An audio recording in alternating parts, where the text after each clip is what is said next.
permettre aux managers RH que vous êtes de vous positionner systématiquement comme de véritables acteurs stratégiques.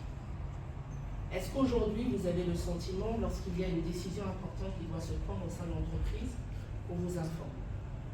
Nous, souvent, les retours que l'on a, c'est la décision a été prise et puis après, on a dit, tiens, il faut faire. Sauf qu'au moment où on vient nous donner la chose, bah vous vous rendez compte, oui, mais est-ce qu'on a tenu compte de telle chose, de telle chose, de telle chose? Ça n'a pas été le cas, sauf que vous devez vous débrouiller avec ça. Et puis quand ça ne marche pas bien, bah vous vous sentez frustré. Parce que vous vous dites, bah, si on m'avait posé la question avant, si j'avais été autour de la table, la décision aurait été prise différemment. Sauf que pour être autour de la table, n'attendez pas forcément d'être invité, c'est peut-être à vous aussi de vous inviter autour de cette table-là. Donc la formation, elle vous donnera des billes pour cela. Et puis enfin, l'autre objectif vraiment qui était important pour nous, c'était de créer un réseau en fait. Parce qu'on se rend compte que les RH, souvent, ils se sentent seuls. Ils se sentent seuls face aux difficultés, parce que finalement, nous, en tant que RH, c'est un peu péjoratif, mais je le dis, on est un pot pourri. Quand je dis pot pourri, vous savez, les pots, on met tout et n'importe quoi dedans. C'est dès qu'il y a un problème, c'est pour la RH.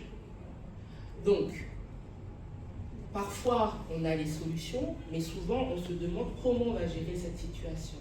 Et en fait, ce programme, il va permettre de créer encore plus de réseaux. Vous avez certainement un réseau local, mais c'est bien aussi d'avoir des contacts à l'extérieur pour pouvoir échanger des solutions ou même aider d'autres personnes à gérer une situation à laquelle vous avez été confrontés et donner des billes. Le réseau est très important et les ressources humaines, l'expérience, en tout cas mon expérience qu'elle m'a montré, c'est pas tant ce qu'on apprend sur les bancs de l'école, ce sont les expériences que l'on a vécues. C'est ça en fait qui nous permet maintenant d'être un bon professionnel et puis d'anticiper face aux situations. Donc si vous participez à un programme comme celui-ci, vous allez être assis dans une pièce, il y aura peut-être 10, 15 personnes qui vont partager des expériences. Et donc en une seule fois, vous allez entendre peut-être des expériences et des solutions auxquelles vous allez pouvoir être confrontés demain ou peut-être auxquelles vous êtes confrontés aujourd'hui. Donc les résultats attendus, ça va être déjà de développer votre confiance en vous-même, la confiance en soi. Parce que tout à l'heure, je vous disais, il faut s'installer à la table des décideurs, mais aller s'installer à la table des décideurs, il faut quand même avoir le courage. Il faut avoir le courage de dire, bon, bah, moi j'ai envie de participer au comité de direction, ou j'ai envie de participer au comité de, je ne sais pas quoi, opérationnel. Il faut avoir le courage. Et pour réussir à le faire, il faut aussi être convaincu de votre utilité au sein de l'entreprise. Si vous-même, vous n'arrivez pas à en être convaincu, ce n'est pas les autres qui vont venir vous dire « Ah oui, mais en fait, tu sais, tu sers beaucoup dans l'organisation. » Ça te fait rire, mais c'est vrai. Deuxième résultat attendu, c'est vraiment que vous soyez reconnu au sein de l'entreprise.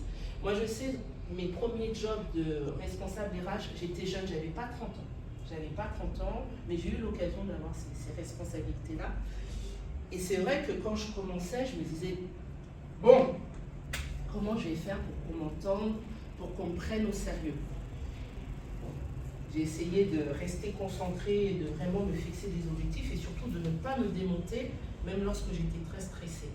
Et vraiment, mes premières victoires, c'est lorsque des managers qui n'avaient pas une réputation d'être très commodes, tout le monde en avait peur, venaient frapper à ma porte lorsqu'ils avaient un problème.